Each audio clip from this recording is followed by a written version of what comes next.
Dodd on, is that Wednesday? Yes.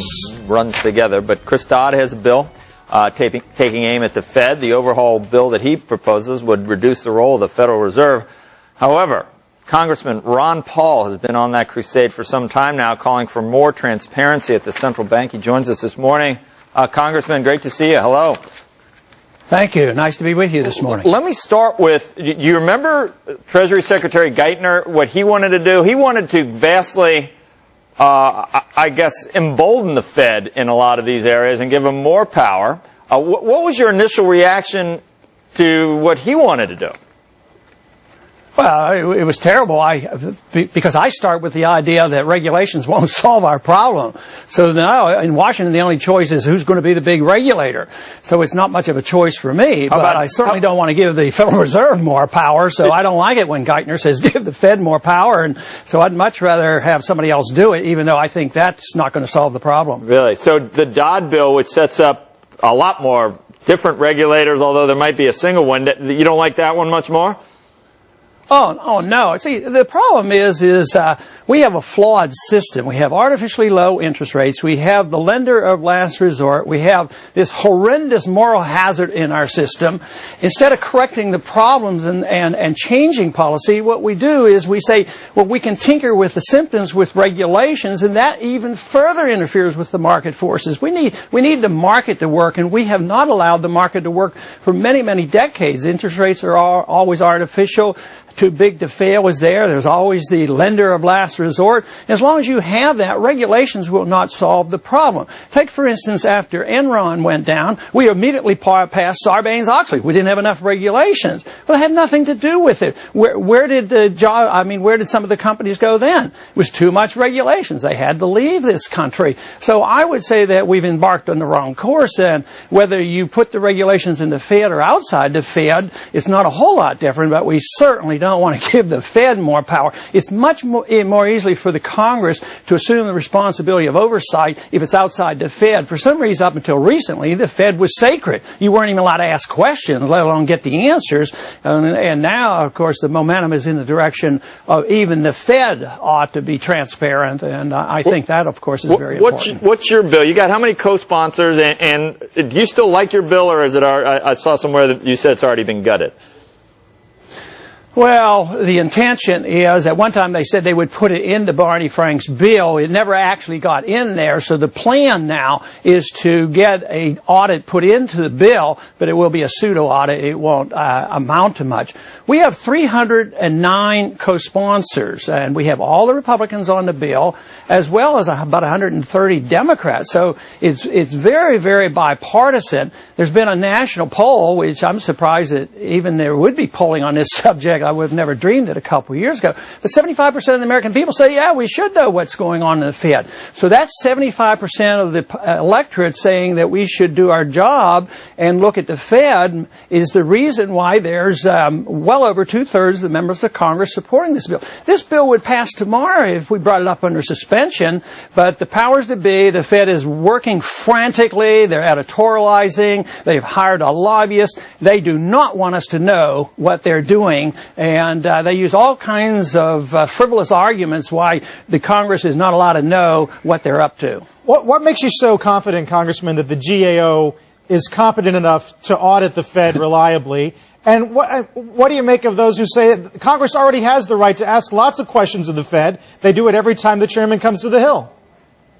Yeah, but they're not allowed to ask the right questions. You're not allowed to ask what kind of arrangements they've made with a foreign bank or the foreign central banks or a foreign government, international financial organizations, or the details of the discount window, which companies got their benefits. So, no, we're not really allowed to. Now, the GAO, far from perfect, but, they probably have one of the best reputations in Washington. If you're going to look into something, it's been bipartisan, and somebody asked me once, who's going to regulate the regulator? Who's going to regulate and check out the GAO? And I think it's a decent question, but under the circumstances, there's not much else that we can do. They are the ones that we should look to looking into the Fed. Congressman, I wonder, you said we're on the wrong course. I wonder if you could sort of detail for us what you feel is the right course. I mean, you've written a book called End the Fed. right? So you want to end the Fed. But my guess is when you talk about the market working, you also want to end deposit insurance. Is that part of the problem also?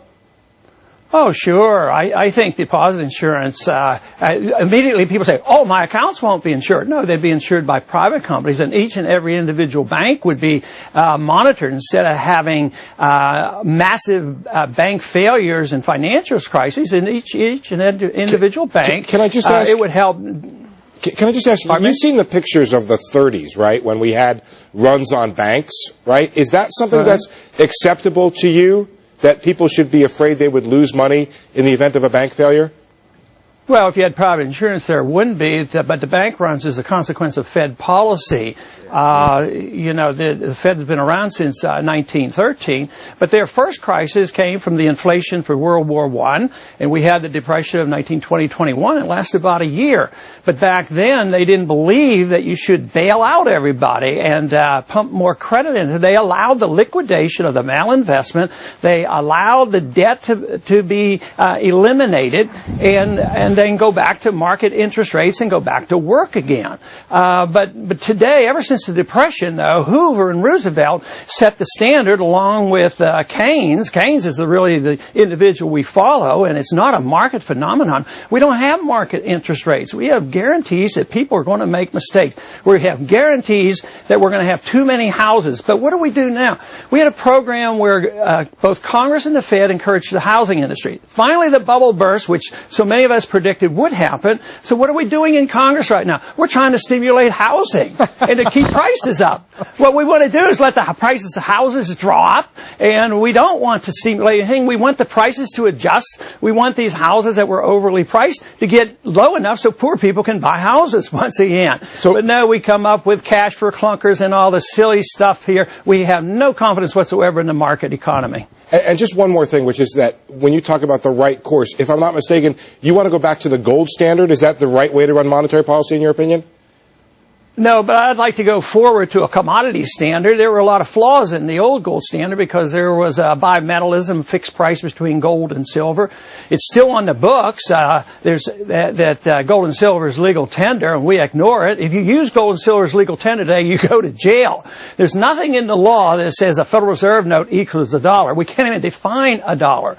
No, we should have a definition of $1. How can you have a measuring rod which you can't define? It's totally foolish. I really like the idea of allowing the market to determine what backs the currency, make sure there are no fraud laws, and really look into the matter of whether or not we should have fractional reserve banking. Yes, you have the Fed creating money out of thin air, but then this is magnified by fractional reserve banking, which is really fraudulent. All it does is build financial bubbles, guaranteeing the business cycle and the collapses, and as long as you patch it together, the longer you do that, the bigger the bubble, and now we're in the midst of the big correction. So just to be clear, no fractional reserve banking means $1 loaned out equals $1 on reserve, right? Or $1 of capital. No, is that what you would do? If you put $100 in the bank today, right, the bank immediately has $190. Right. No, if you put $100 in today, you have to say it has to stay there for 3 months, and then you can loan it out for 3 months. But you don't expand the money supply. The money supply, the Fed creates $1 trillion. In a few months, it's $9 trillion. And that's where the distortions come from. And, of course, everybody loves it when it's going up because the price of houses are going up and everything's happening that it seems to please a lot until the correction comes. Politicians love it. You can fight wars that you don't have to pay for. You can run the welfare state that you don't have to pay for. So if you believe in limited government, you have to look at monetary policy and decide that you just can't create money out of thin air. That is the culprit, and you can't solve the problem by regulations. Speaking of the policy, Congressman Watt has this amendment that would audit the 13(3) powers of the Fed, the special stuff that allowed them to do so much of what happened over the past year. You're saying that does not go far enough. Is that right? Oh, no, that's just, and the Fed's already agreed to that. The Fed's position is, yeah, we'll let you look at that. We're going to wind those programs down anyway. But the big stuff that's done behind the scenes, the Fed is part of the plunge protection team, and they can create the credit, and they can make all the deals overseas, and that's what we need to look at. But I would agree that with that bill, because it is is more than we're getting now. This is what got the attention of a lot of people when members of Congress started asking about 13.3 and these extensions of loans and who's getting the money. That's very, very important, but that's still only minor compared to what I'm talking about. Ron, you're a doctor too, right? No? Yes, that is correct. So you got comments on healthcare, I'll bet. And how about the dollar? We're orchestrating a pretty nice decline there too, aren't we? That's interesting. But we were out of time. Are you ever in this area? On occasion. Well, get and the in dollar here. is the big issue. Get the in dollar here. is the big issue. Will you come I'd love in to here? come in and talk to you. Come in here for yes, I 2 will. hours, and we'll let you just go off. We'll let you go off. I don't know if I could. I don't know if I could stand you guys. I mean, for 2 hours. You can do the I'll talking. give it a try. You can do the I'll talking. give it a try. We'll just let you loose. Okay. And we're going to advertise it before we do. Thank you, Congressman. We appreciate it. Okay, thank you. All right. All right. Love that. Yeah, good great. stuff. Don't we air all? I want to hear. I want to hear, don't you, Leisman? Provocative The thought. classic. I love that. Yes, very much. Good stuff.